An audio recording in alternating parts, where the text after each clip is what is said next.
2005, um marco para a história dos filmes de terror seria lançado. O Albergue, dirigido por Eli Roth. A história de amigos que viajam para a Eslováquia, hospedam-se em um motel nada suspeito e lá são sequestrados para servirem de carne fresca, satisfazendo o desejo de homens maus de 85 anos com vontade de cortar uns tendões e de usar uma motosserra em alguém. Essa história angustiante, tenebrosa e por vezes engraçada, fala a verdade, foi um sucesso de bilheteria e com grande parte da crítica, que até mesmo criou o termo torture porn para definir o que seria a experiência de assistir. Com isso, Eli Roth observou que viria a calhar uma continuação direta daquela história e percebeu que poderia expandir a brincadeira de criança que vimos acontecer com aqueles personagens. Então, dessa vez, 3 garotas conhecem uma modelo que decide recomendar um ótimo lugar para relaxar e passar o fim de semana: Hotéis Bratislava. As 4 se hospedam no mesmo hotel e pouco a pouco são preparadas como produtos para passearem tranquilamente pelos locais mais obscuros do mercado da tortura, onde homens e mulheres poderosos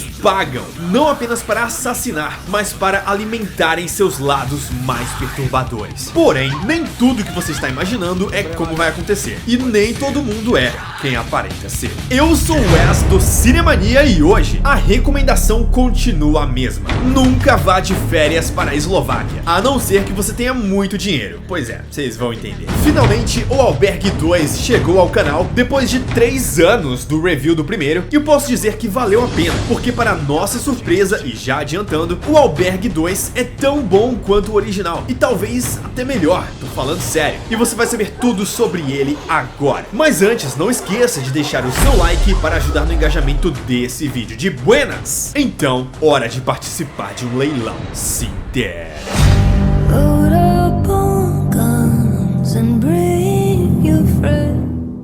A parte 2, lançada em 2007, foi produzida pela Lionsgate e continuou com a produção de Quentin Tarantino. Ela foi não somente dirigida, mas escrita novamente por Eli Roth. Para quem não sabe ou não se lembra, Eli Roth foi o diretor de Cabana do Inferno, que fez um sucesso relativo e é um bom filme que inclusive merece review. Mas ele não tem uma filmografia muito longa. O seu último filme de terror foi Feriado Sangrento, de 2023. Em O Albergue, ou Hostel Parte 2, Roth decidiu mostrar realmente uma parte 2, uma outra perspectiva do que aparece no primeiro filme. Enquanto lá vemos apenas os personagens, homens, sendo marionetados até a situação de sequestro e tortura, aqui vemos exatamente a mesma coisa, só que com mulheres, o que muda totalmente as situações em que elas vão ser colocadas, como por exemplo, o sexo não vai ser mais um elemento importante como era para aqueles animais de teta, vão ser outros tipos de manipulações que vão levar ao mesmo destino, igual, só que diferente. Se fosse só isso, seria um roteiro preguiçoso. Todavia, a grande sacada é também mostrar o lado das pessoas que querem participar, quem paga para matar outras pessoas, como funcionam os trâmites até chegar naquele lugar e naquela situação, as negociações, as obrigações de contrato, a vida dessas pessoas. Essa é a parte mais criativa desse filme. Infelizmente, ele foi vetado em vários países pelo seu nível de sangue e cenas explícitas, com uma delas sendo considerada a melhor cena de morte de todos os tempos, e para piorar a recepção nas bilheterias, ele também foi considerado o filme mais pirateado da história, porque uma cópia completa vazou na internet antes da sua chegada nos cinemas, revelando as principais cenas. Aquele arquivo zipado, tá ligado? Até hoje ele é pirateado, tipo eu agora pra fazer esse vídeo. Com tudo isso, ele arrecadou um valor de bilheteria bem abaixo do primeiro, o que foi uma pena. Caso você não tenha assistido o vídeo do primeiro, assista, porque é um vídeo muito legal e é diferente porque nele eu não censurei as cenas de violência, de propósito, né? Claro que eu não monetizei, mas na época eu não tinha conta pra pagar, então foi tranquilo. Hoje não dá pra fazer isso, mas ainda assim vai valer a pena ver o banho de sangue de um jeito ou de outro, literalmente. Vamos pra história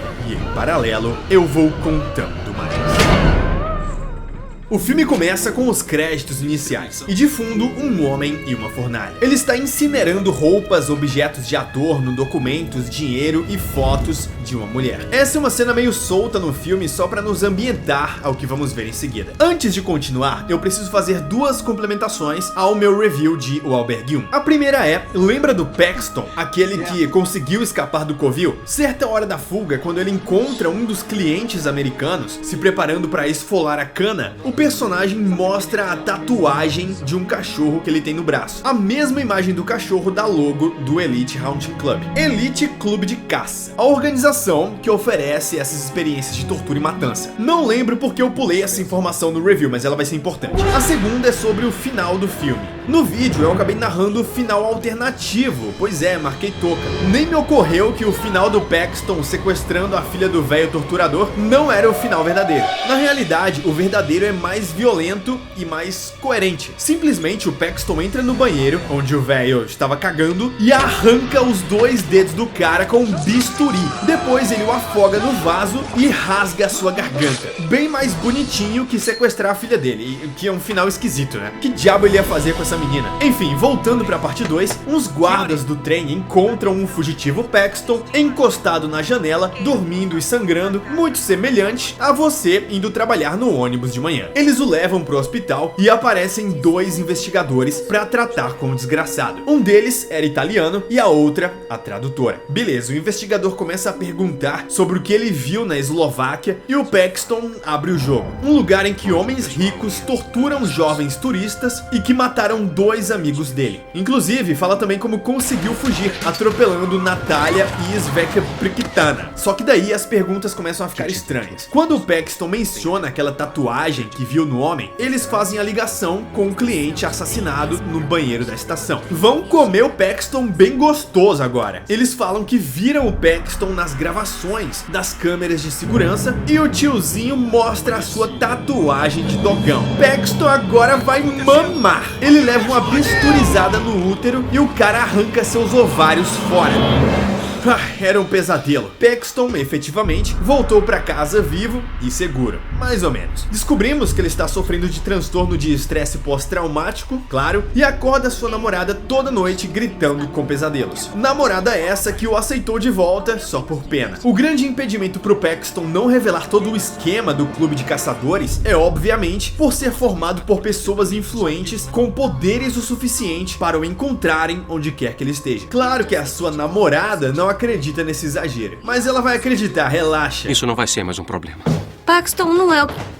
De manhã, ela acorda com um barulho de serra elétrica, porque o tio da jardinagem estava trabalhando lá fora, nada demais. Bom dia! Só que quando ela vai até a cozinha, a mulher percebe que esqueceu de comprar a ração do gato. Irresponsabilidades. Por isso ele estava se lambuzando e matando a sede na cabeça degolada do Paxton. A dúvida é, foi o tiozinho da motosserra ou foi o gato? O motoqueiro misterioso vai até as quebradas da Eslováquia e entrega uma caixa com a cabeça do Paxton para um velho mimoso. Ele fica mó satisfação, aspira e pisa na caixa. Detalhe, ele estava acompanhado de filas brasileiros ou Bloodhounds, não manjo de raça de cachorro, mas são cães de caça, das tatuagens dos participantes do clube. Dá pra imaginar que o engravatado aí é um chefão com um pinguelo bem grande. Falando nisso, o filme corta para as ruas de Roma e mostra umas pessoas desenhando um mano pelado com um nu frontal bem destacado e tem gente aí que tá viajando no pepino. Eu estava totalmente imersa. Você tá muito chapada. E conhecemos as personagens principais. Beth, interpretada pela Lauren German, que fez o remake de O Massacre da Serra Elétrica, aquele de 2003, e a Whitney, interpretada pela Bijou Phillips, a versão barata da Emma Stone. O que vai levar pra praga? Jeans, salto baixo. Que tal usar uma calça jeans, cintura baixa e um chapéu de vaqueiro? Hoje temos alguém novo conosco. Agora eu gostei. A nova modelo de genitália chama-se Axelle. Galerinha até tomou um jump scare com a tirada de roupa da Axelle. Precisa ficar se achando desse jeito? Eu não sei porquê, mas essa cena me lembrou imediatamente um episódio do Mr. Bean que é exatamente essa mesma situação. No fim, a Axelle vai pedir pra ver o desenho da Beth. Nossa, que lindo. Nossa, que mentirosa. Quanto você quer por ele? Tu quer pagar por isso aí? Vida, muito. Meu Deus, achei que ia dar um beijão na boca dela agora. Que bizarra essa simpatia toda pra cima da garota, não? Logo percebemos que Beth é uma moça rica pelos próprios méritos, o que é importante pra trama, e a Whitney é tipo a amiga do bota meu nome no trabalho, só que elas não estarão sozinhas nesse rolê pela Itália, visto que a Beth chama Lorna, a garota introvertida e tímida das reflexões testiculares, que estava viajando sozinha, interpretada pela Heather Matarazzo, que fez Pânico 3 e Pânico 5, lembra dela? Rumo à Praga, as pragas deixam a Lorna sozinha na cabine do trem e trombam com um bicho bizarro no corredor. Olha o bigode do cara, muito estilo. E aí ele fica de olho na Lorna, escrevendo no seu diário. Acho muito estranha e genial a capacidade do Eli Roth de criar situações extremamente desconfortáveis, que é basicamente toda essa cena do trem. As duas falam com um italiano suspeito e pedem drogas a ele. Anfetamina, farinha, LSD, crack. Isso é um trem ou a Cracolândia? Elas chegam na cabine do cara e o mano não acha o bagulhete. Do nada o Adam Driver aqui e era mentira da barata. O italiano não tinha nem house preto. E o que elas conseguem são vários stalkers psicopatas atrás delas. Isso é um trem ou um presídio? Ah não, até o Jailson Mendes tá aqui relaxando. O cara do bigode apenas roubou o iPod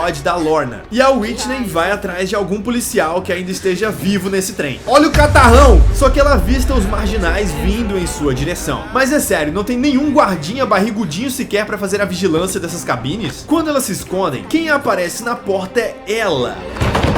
Licença. Axelle, oferecendo o iPod da Lorna que caiu do bolso daquele ladrão do bigodão. Isso é tão conveniente. Rapidamente, Axelle faz amizade com as três, Como meu pai sempre diz, Nasdrovia. e se envolve emocionalmente ao ponto de convencê-las a mudarem o curso da viagem. Ao invés de irem para Hogwarts, elas vão agora, olha só que lindo, diretamente para a Eslováquia, com a intenção de curtir umas piscinas naturais. Era melhor tomar banho em casa na caixa d'água. Conhece um lugar bom pra ficar? Albergue. Corta e as quatro já estão no mesmo albergue do primeiro filme. Que pena. E no saguão, a mesma situação. O Pulp Fiction passando na TV, as Carioca Girls novamente. E quando veem que são mulheres, elas ignoram. Olha a safadeza, bicho. As garotas são atendidas por um dos mesmos recepcionistas também. E quando ele vê num documento que são americanas, o maluco até brilhou os olhos. Ele menciona que vai acontecer um festival da colheita, uma festa anual da cidade, e as minas olham torto, mas daí passa um macho do lado da Whitney. Com certeza a gente vai no Festival da Colheita. Meu Deus, eu acho que se uma vassoura piscar pra ti, tu se apaixona também, né? O recepcionista desce até o porão pra escanear os passaportes delas, todo no mistério, sendo que ele deve fazer isso umas 20 vezes por dia. E pra que ele estava escaneando? Se liga. Esse é o melhor momento do filme, porque entra uma montagem mostrando várias pessoas recebendo uma mensagem no celular ou no computador. Não por coincidência, todas pessoas ricas e aparentemente com 40 anos ou mais. E o que eles estavam recebendo é um lance de um leilão com as garotas do hostel. A Beth, a exemplo, anunciada como americana, porque a americana vale mais, e custando 25 dinheiros. 25 centavos a mina vale, o troco do pão. E os velhos dando lance e o valor subindo. A melhor parte são as atuações. A reação deles participando do grupinho do Zap é sensacional. O vô com a sobrinha, o mala com o filho do lado e dando lance. Tem até uma véia também no quinto dos infernos competindo. No fim, quem acaba levando é esse homem, o Todd. Só por curiosidade, esse ator é o policial que leva uma furada no olho pelo Jason no remake do Sexta-feira 13. A felicidade dele em ter arrematado um ser humano num leilão é impagável. Todd liga pra outro homem, o Stuart, e fala que conseguiu uma parada pra ele. Óbvio que a parada era um convite pra participar de uma torturazinha bem ali na esquina, na Eslováquia. Essa família dele aparece somente nessa cena, mas ela é importante lá no final. Voltando para o Sex and the City das drogas, as quatro estão passeando e do nada voltam aquelas crianças marginais lá do primeiro filme. Eles pedem $1, não euros, e a Lorna mete uma pastilha do nada. Levou um cuspidão grosso, assombroso. Sumam daqui! Safadas! Nossa, o moleque falou com uma convicção admirável. Safadas! Os dois amigos chegam na Eslováquia e são assessorados pela Ana Maria Braga e se hospedam no hotel em que vão ficar se preparando para o entretenimento. Ganham até um bip para avisar quando estiver tudo no ponto. Já no primeiro diálogo, o Stuart parece não estar querendo muito fazer isso. Ele fica sempre meio desconfiado, meio cara de glúteos, enquanto o outro tá animadão. No tal festival da colheita, com a festa rolando, existe um diálogo também importante, em que a Whitney comenta sobre a herança que a Beth, sua amiga, herdou da mãe que faleceu. Ela comenta que a Beth poderia comprar a Eslováquia inteira se quisesse, e é ela que dá a mesada pro pai, não o contrário. Pois é, Whitney, às vezes não é nem pelo iPhone, né? Olha os cachorrão aí de novo, e o tiozão, cabeça de chupa-chupa, tá na festa também. Enquanto isso, o Todd tatuou os cachorros no braço, achando mó maneiro, e quando chega a vez do Stuart, ele peida pra dentro falando que não vai conseguir explicar pra esposa a tatuagem. Só que, bicho, descobrimos que isso não era opcional. Todos que assinaram um contrato pra participar têm que se tatuar, senão morre. É como se fosse uma marcação pra evitar qualquer tipo de delação do esquema todo. Se você está tatuado, logo você também faz parte do esquema e, consequentemente, do crime. Nessa lógica, não impediria um dedo duro de abrir a boca, mas ajudaria a filtrar os possíveis casos de delação. Parece que você não teve problema nenhum em explicar a gonorreia que trouxe da Tailândia, caramba. Porém, pelas reações do Stuart, compreendemos que o Todd é uma má influência pra ele, o levando para o clube de caça a contragosto. Vai escutando. Os dois aparecem na festa já observando as garotas nas quais eles ganharam no leilão da morte. A Beth é convidada pra dançar por um maninho dos dentes quilométricos, mas ela nega, vacila, hein? O recepcionista aparece e diz que esse maninho não vai mais perturbá-la. Ele fala isso com mó cara de malacói do hebraico. Ela desconfia e, por desventura do destino, joga a bebida nas pernas do Stuart, que a trata com delicadeza, eu diria. Ela está conversando com o cara que veio torturá-la e que nem queria estar aí. Mal sabia, coitada. A Lorna, que é uma lesada, que tava dançando com um leitão meio suspeito, vai andar de barco com ele em um lugar deserto. Se empolgou demais com a grossura do cara. Por consequência, quando ela chega num terreno baldio do outro lado do lago para seduzi-la, uns sequestradores cobrem a cabeça da Bocó com o saco preto e, de uma forma romântica, dão uma cacetada na cabeça dela. Ela tinha um piu-piu e um sonho. As únicas com algum tipo de mentalidade são a Beth e a Axel. A Beth por não confiar no bom jovem, que a Whitney quase leva pra cama bêbada, e a Axel porque ela sabe muito bem o que tá acontecendo. Ao voltar pro albergue, a Beth vê dois caras de preto recolhendo as roupas de um casal que mais cedo estava no quarto. Tiozinho olhou pra câmera quase por obrigação. O papo do outro lado continua, mas aparentemente só o Todd tá a fim de matar uma pessoa hoje. Parece que só ele se importa. Inclusive, ele fica falando coisas como: ao fazermos isso, as pessoas vão poder sentir, vão ter medo de nós dois. As pessoas vão temer você, Linda vai temer você. E o Stuart tá cagando e deixa o amigo pistola. Eu entendo os dois. Também é chato quando você sai com seu amigo pra um rolê maneiro igual esse daí e ele não tá tão afim quanto você. Não, pera lá. Broderagem? Enquanto as amigas estão aproveitando as terapias nas piscinas naturais, a Lorna será aproveitada como objeto de terapia natural. A garota se encontra pelada, amordaçada, pendurada de cabeça pra baixo dentro de um banheirão, movida pra cima de uma espécie de piscina grande e rasa, rodeada por velas acesas pelo leitão e seus comparsas. O lugar parece evocar um ambiente gótico, como um castelo. Eles apagam as luzes, entra uma mulher usando uma capa vermelha, de salto alto, porém peladex. Pelada, pelada, pelada. Ela deita na piscina embaixo da Lorna e, com um olhar de seduzente, ela pega uma foice e começa a acariciar a garota. Ela tira a mordaça, escuta a Lorna gritar por misericórdia, mas não tem jeito. Lorna leva várias cortadas nas costas e a mulher se banha no sangue derramado.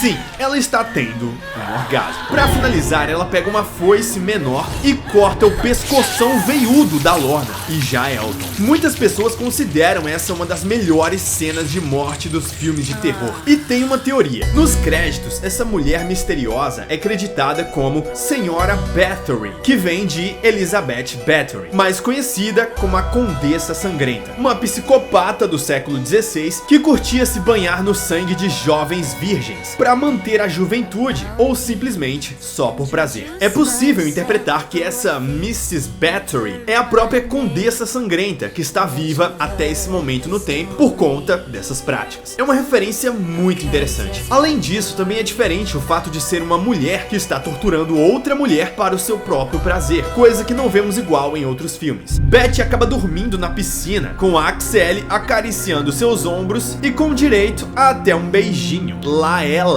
Quando Beth acorda, adivinha? Todo mundo foi arrebatado. Sobrou ninguém no spa pra contar a história. Ela encontra um total de 0 pessoas, muito menos a Whitney. Apenas uns senhores de preto, pronto para levá-la pra dar um passeio. Beth foge dos caras e cai numa estrada no qual um carro ia passando. Ela pede ajuda pra pessoa, mas olha quem era. O maninho que tentou dançar com ela na festa. O que ele tentou fazer na real foi ajudá-la. Todavia, ele levou uma espancada suave pra deixar de ser a Mônica e vai embora. Beth foge pela mata e, claro, tropeça numa corda. Pra completar, vem a gangue do chiclete, os demônios do submundo, para espancá-la com troncos de árvore. Juro que eu não entendi o que essas crianças estão fazendo nesse filme. Aparece então o velho do começo do filme, que se chama Sasha, o filho da Xuxa. Ele e a Axelle salvam a Beth das bestas feras e agora vem uma cena que eu nunca entendi a necessidade. A Sasha,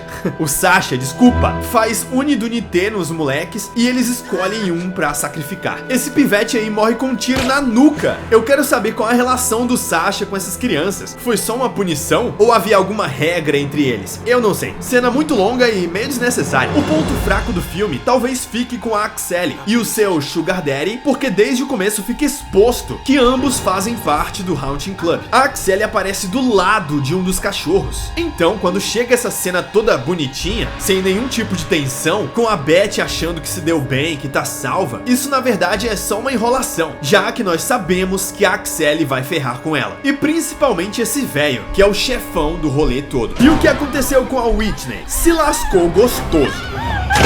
Ela está amordaçada numa cadeira em frente a um espelho de camarim, quando chega uma senhora para limpá-la e maquiá-la. Essa mulher prepara as vítimas para os clientes, deixa elas cheirosas a fim de satisfazer os fetiches sangrentos deles. Mais um aspecto do serviço revelado. E ao que parece, isso só rola com as vítimas femininas, porque os caras lá foram tudo cagado. Só que a Whitney vai lá e arranca um bife da face da senhorinha. Ela pega a chave, consegue fugir, mas não tem saída. Aparecem uns seguranças com os cachorros do réu e é tchau pra tudo. E a Axelle já tá adiantando o serviço, maquiando a Beth e penteando seus cabelos de vassoura piaçava. Não demora 2 minutos e a Beth descobre o esquema todo. 2 retratos na cômoda mostram a Axelle com o velho do bigode monstruoso daquele trem e também ela juntamente com a Natália e a Svetinha Zangalo do primeiro filme. Resultado, a Axelle também era uma carioca girl. É tchau pra tu também, Beth. Ela se esconde no armário que abre uma porta secreta revelando várias cabeçolas degoladas, inclusive a cabeça do Paxton. Provavelmente cabeças de pessoas que poderiam estragar os esquemas dessa organização. Finalmente, Todd e Stuart são convocados para o tão aguardado momento. No caminho, o Stuart ainda pergunta se eles são normais da cabeça. Ah, com certeza, vocês são gente do bem, pessoas comuns, o ser humano médio, gente finíssima. Nós somos normais. Você sabe o que vai fazer lá? Você não vai querer saber. Eles chegam no exato lugar onde o Paxton foi sequestrado e podemos ver os meandros desse lugar. As diversas opções de objetos de carinho proporcionados por eles, as vestimentas típicas de pessoas que estão em pleno estado mental. O cara tá feliz pra caramba. Parece eu entrando na sessão do Premonição 6. Afinal, essa é uma experiência que não se tem todo dia. Deve-se ir completamente concentrado. Quando ambos se separam e o Stuart entra no cômodo, ele vê a Beth amarrada e as diversas armas brancas à disposição. Eu sou um psicopata. Se o meu pensamento intrusivo nessa hora for o que eu usaria? Desculpa, Deus. O Stuart tira o negócio da cabeça dela e se revela ser o cara do festival. Nessa hora eu juro que eu pensei, se o Stuart se rebelar e resolver ajudar a personagem a sair daí viva, vai ser uma baita de uma sacada. E é o que acontece. Ele desamarra a Beth e ela fica surpresa dele estar ali e não faz a menor ideia do que tá acontecendo. Então o Stuart admite que está aí exclusivamente para matá-la, mas porque foi obrigado. O diálogo da Beth é tão penoso que quebrou meu coraçãozinho. Eu não acredito, você vai me matar. mas pelo menos ela caiu na mão do tiozinho de boa. Na outra sala, a Whitney vai tomar. O Todd já começa usando uma motosserra, quer dizer, aê, finalmente uma serra elétrica de verdade, que é ligada na tomada. Tanto que o negócio sai da tomada e ele acha mó engraçado. Porém, quando ele vai assustar a Whitney de novo, o bagulho sapeca a testa dela e destrói o rosto da loira do cão. E veja só, o Todd se caga inteiro, fica com aflição da imagem e cobre a cabeça deformada com o saco preto. Mas como assim tu não era o Sylvester Stallone das torturas? O Stuart e a Beth se abraçam e o cara fica todo pensativo sobre não ser uma pessoa que faz esse tipo de coisa, até que ele tem uma epifania. Deve ter um... Do nada, ele prende a Beth na cadeira de novo e menciona que não poderia matar a esposa dele. Mas agora ele poderia, não é mesmo? Tivemos 3 plot twists em menos de 2 minutos. O Todd vai embora, só que sem matar a Whitney. Só deixou ela agonizando. O que não poderia acontecer, ele só poderia sair quando matasse a vítima. O cara foi embora muito frustrado. Ele tá muito triste, o que é surpreendente. Podemos ter 2 interpretações nesse momento. Quando o cara deformou o rosto da loira, ele meio que perdeu a excitação naquilo. Não era a intenção dele estragar o rosto dela, mas só assustar. Ao que parece, a parada da tortura pra ele tinha a ver com as reações da vítima à sua suposta superioridade. A sensação é que esse personagem tem algum problema com a aparência das pessoas. Você já deve ter usado a sua beleza pra conseguir o que queria, não é? Quando ele cagou o rosto, ia fazer o quê? Pagar uma nova? Não fazia mais sentido pra ele. Ou a outra explicação pra essa reação inusitada é que ele sentiu pena da garota quando viu o que fez. Ele sentiu o nível do que estava fazendo e caiu na real. Tanto que ele nem chegou a tocar na Whitney. O que significa que durante o filme todo, ele era só cachorro que ladrava, mas não mordia. As 2 interpretações podem ser válidas. Eu acredito mais na primeira, mas eu gosto da inversão moral. O que eu não posso dizer dos cachorros da firma, né? Porque ele entra no elevador com a intenção de vazar e é rapidamente destroçado vivo pelos dogões. E o contrário acontece com o Stuart. Ele não estava muito interessado nisso no começo, de fato, mas quando chegou a hora e ele percebeu a liberdade que teria nesse momento, o cara começou a gostar da ideia, né? Além de estar subconscientemente ou conscientemente substituindo Beth pela sua esposa. Olha que doença mental essa sequência, eu acho muito da hora. A Whitney ainda tá vivaça, só tava com o crânio partido, mas normal, acontece. E ela tinha 20 minutos de vida restantes. Vamos negociar esses 20 minutos aí, né? Stonks. A Ana Maria sai oferecendo a Whitney pra várias pessoas, e a primeira é esse velho, que bota um preço lá em cima pra arrematar, só que ele já estava entretido, fazendo o quê? Comendo a perna daquele namorado da Whitney, que não era do clube, era só uma vítima também. Uma cena arrepiante, maníacos. A maquiagem da perna do mano, expondo os músculos, é impecável. A grande graça dessa cena, sim, é uma piada, é que esse canibal italiano é o Ruggero Deodato. Sabe quem é Ruggero Deodato? O diretor italiano maluco de nada menos que Holocausto Canibal. E ele aparece comendo a coxa do cara, parabéns. Quem aceita apagar a Whitney, afinal, é o próprio Stuart, só porque ele concluiu que ela matou o amigo dele. Se liga nessa cena.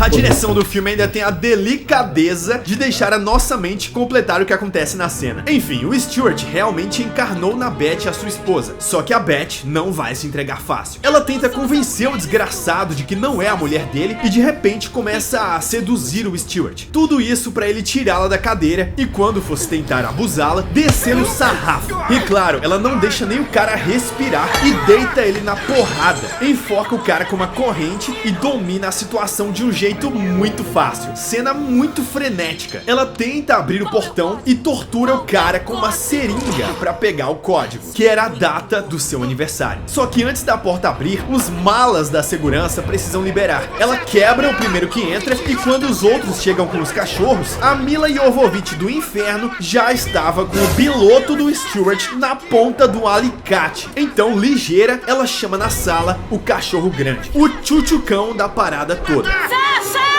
o Sasha. Ele aparece, manda atirar nos dois, mas a Beth diz que quer comprar a saída dali. Como ela é ricaça, a mina só pede a conta do velho para passar o Pix. Todavia, ela não poderia deixar o lugar sem derramar o sangue de alguém. O que faz sentido, visto os termos do contrato, pois ela pode ser uma possível delatora. Se ela matasse, não seria mais. Aproveitando que o Stuart a chama carinhosamente de mulher sensível e educada, O que foi que você falou? Que você é uma faca. ela vai lá e desmiola o palhaço do cara. Operou a fimose na hora. Circuncisão. Cena bizarra. É claramente um pincel de borracha que ela arranca, mas beleza. Deve nem ter doído. Pelo menos agora não vai mais precisar mirar. E ela dá a linguiça pro cachorro comer. Isso foi tão cruel que ela nem matou o maldito de fato e já foi aprovada e liberada pelos caras. Relaxa, vai crescer outro. A Beth acaba aderindo ao contrato e tatua o símbolo do clube de caça em cima da bunda. Ela comprou a saída dali fácil demais, não? No final, aparece a Axelle fazendo a mesma ludibriação com outras mulheres quando um dos moleques das ruas rouba a sua bolsa. Quando ela sai correndo, a vara-pau tropeça numa corda e aparece quem pra acertar as contas? A Beth, pra arrancar a segunda cabeça do dia. Nasdrovia. E aí vem a pior cena do filme. Os kids resolvem jogar bola com a cabeça da Axelle. Fizeram um gol com a cabeça. Improvisaram uma trave nas árvores do nada. Vamos jogar um futichão. Meter uma pelada mesmo. Então é isso, maníacos. O Albergue 2 é um filmaço, pelo menos no meu entendimento. Pessoalmente, eu considero esse filme tão bom quanto o primeiro e funciona perfeitamente como uma continuação direta. Ele não tem o mesmo fator surpresa do original, mas ele assume isso desde o começo. Eles sabem que você sabe o que tá acontecendo. Em nenhum momento ele esconde o que vai rolar, mas a graça desse filme é mostrar o outro lado, os bastidores das compras das vítimas. E usa isso pra trabalhar personagens muito interessantes. O Stuart e a Beth são surpreendentemente ótimos personagens e eu não esperava tantas reviravoltas nesse final. A direção acerta no gore, mas poderia ser melhor na condução da tensão. Ele é desconfortável como o primeiro, mas às vezes o filme perde a graça pela falta de surpresas nos dois primeiros atos, mas o terceiro é o que compensa na diversão. Existem mais críticas sociais acerca da personagem da Beth, mas daí entra numas leituras que a galera viaja muito. O pessoal vai falar, porque isso é uma representação das possibilidades femininas de prazer e poder, porque ela arranca o pinto. Ô, mula! Faça-me o favor, né? De um jeito ou de outro, estamos falando de um filme de assassinatos. É meio descabido fazer essas interpretações morais, sociais ou whatever. Pra mim são bons plot twists e bons personagens e acabou. É cada coisa que a gente lê por aqui. Mas enfim, o Albergue Parte 2, apesar do fracasso, conseguiu financiar uma Parte 3, que muita gente considera o mais fraco da trilogia. Será mesmo? É o que vamos descobrir em breve. Se você gostou, não esqueça, deixe o seu like para ajudar no engajamento deste vídeo e inscreva-se no canal caso não seja inscrito para não perder os próximos. Não esqueça também do seu comentário. Comenta aí, operadora de fimose.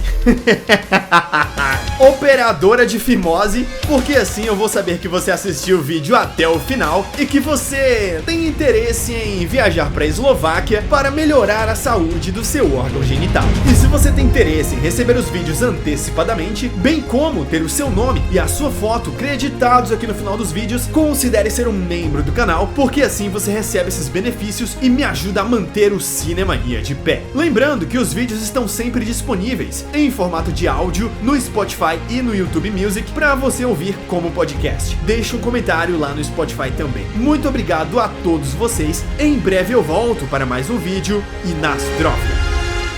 With the lights on, it's the stage.